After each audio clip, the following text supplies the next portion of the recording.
Well, it's time to find out just what future plans are in store for Te Puke Township. Carol, fancy meeting you here. Oh, hello Janine, nice to meet you. You too. Look, I'm really interested to find out what the role is of the Community Board. Well, the Te Puke Community Board is under the Western Bay District Council, and the role of the Community Board is actually to be an advocate. And it actually goes both ways. We're an advocate for the community to the Western Bay District Council, and also vice versa. We can take information that we learn from the council and take it to our people here in Te Puke. And you also work with a lot of other agencies that are around, don't you? We do. The Community Board, we believe in the 3 C's.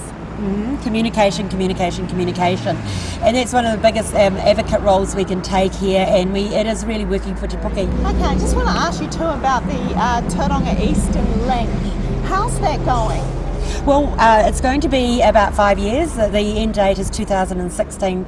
In this community, some of us are very excited about it. Of course, change is very hard, and having the thought of our traffic being taken off the street, but the understanding is that it's mainly trucks. Yes. We have up to about 20,000 vehicles going through this road every day, and a lot of them are trucks, and you know, just in the short time you've been standing here, we've had about 10-15 trucks just going past. So on a daily we have big trucks going past, so we want to get our town back, we want to get our that traffic, we want to slow it down. So we've got a very exciting town centre plan starting. Right. We've been working on this for 6 years, so really excited about it. We're going to be putting in a new walkway, big wide walkway, which will be our town centre, which leads through to our big park, which is at the back of our main street here. There's going to be a commercial development there, there's going to be new cobbles, there's going to be water features, there's going to be a playground, and it's going to be a playground for all ages. It's going to be there for the adults as well as the children. So we want to point a difference, we want our town back, we want it to be unique, we want it to be a destination. Awesome. And we love being the kiwi fruit capital of the world. You sure are. That's absolutely awesome, and it's fantastic hearing from people like yourselves. I mean, obviously it's such a proactive town. Yes. How can people find out more? Well, easy. For one thing, I have a business in town, so my door's always open, and so you can come in and see me in my business and have a chat and make time to have a chat and a cup of tea. You can come into the Te Puke Library and Service Centre here in Te Puke. And a phone number and... Okay, my phone number is 07573.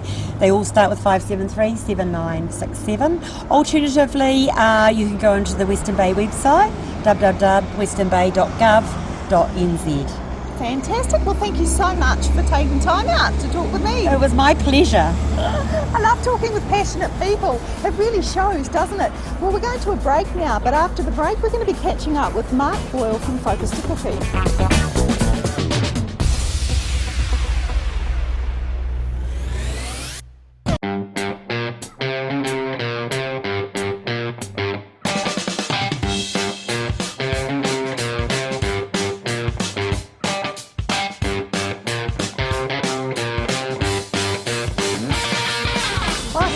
Downtown Te Puke is actually really busy here, heaps of traffic, lots happening, really pacey here in Te Puke right now. Great to catch up with you, Mark. Mark's from Focus Te Puke, really good to meet you. Hi Janine.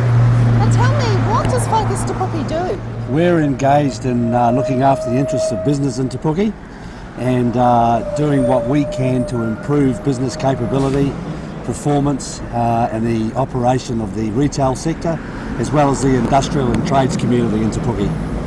Gail was talking previously about the Eastern Link. How is Focus Te Puke involved in that? The Tauranga Eastern Link will be open in 5 years' time, so our involvement is developing a strategy for the retail sector and how they can best position themselves when it opens in approximately 5 years, and try to make Te Puke a destination rather than its current model of being a service town.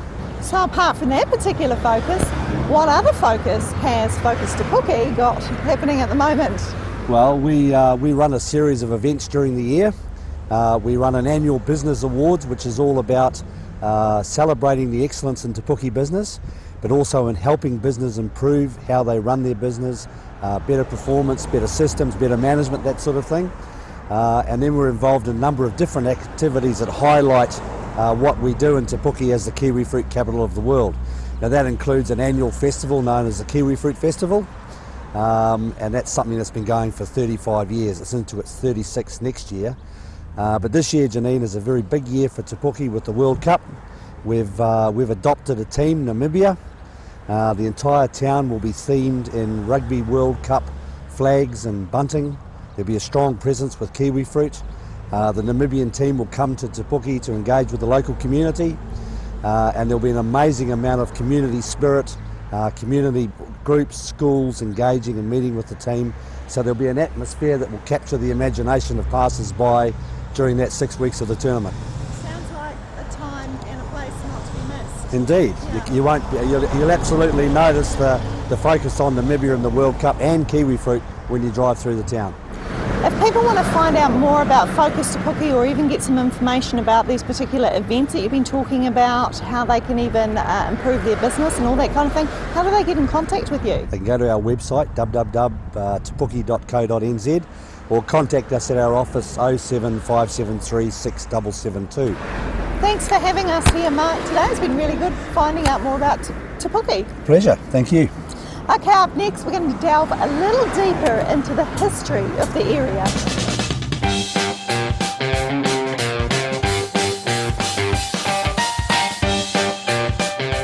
Well, it's always a good idea to get an overview of our destination. Let's find out what Gail Blameis has got to tell us.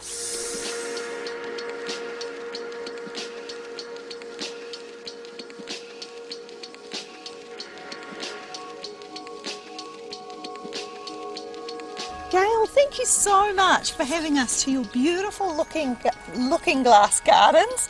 Look, it might be winter, but it's still beautiful here, isn't it? Well, actually, Janine, I really appreciate you coming in the winter because so many people think the garden is just so bare in winter with the trees.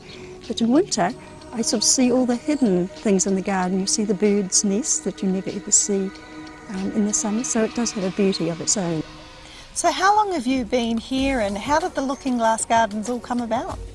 We've been here for 23 years. It came about by accident. We had a big garden at the farm, and when we came here to retire, I said to my husband, we're just going to have a private garden. So the first thing we did was to plant a hedge around the garden so no one would be aware of it, but somehow word got around that there was this garden. So it was just a gradual thing that we had the garden open for the art fest and we had the garden open for rambles, and then people kept on asking could they come to visit the garden.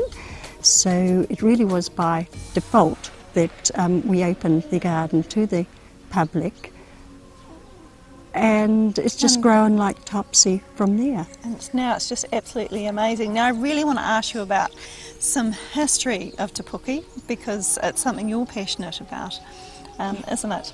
And so who founded Te Puke? George Vesey Stewart, he founded Te Puke. He came here to Kattegat and founded Kattegat in 1875, and then Te Puke was a few years later. This road that you came up today, it was the original main highway from Tauranga to Rotorua, and then the Te Puke settlement, the early settlers had to come from Makatu. They came from ship down to Makatu, and then they came by scow up the Kaituna River, and then they landed at Canaan's Landing, and then on to Te Puke. Tell me about the saddle.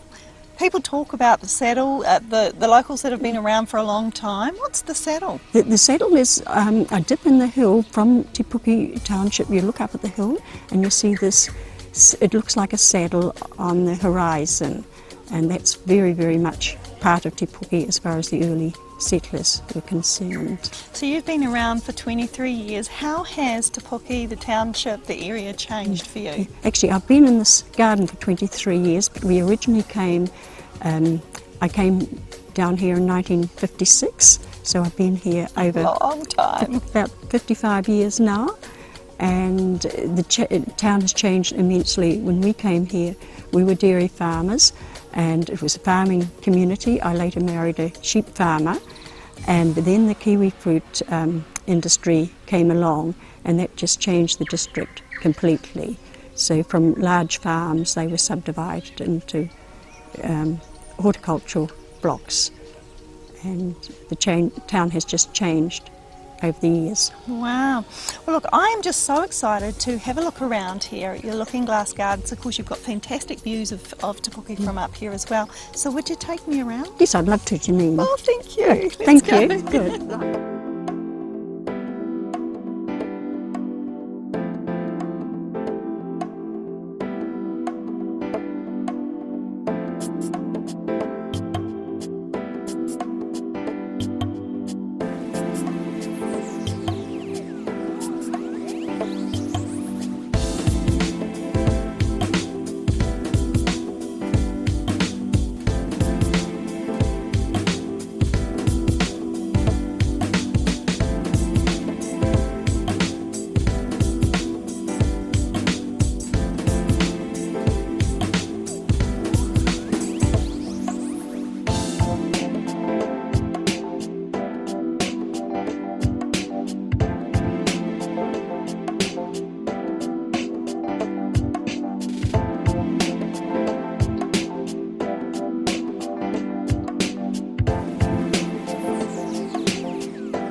Been a great show today. I've caught up with a huge stack of friends. Oh, hey Humpty, careful there. If you'd like to feature on the show, give us a call on 07 888 5030. Do remember you can check out our website tvcentral.co.nz and of course our Facebook page, Destination Central. I'll catch you back next week.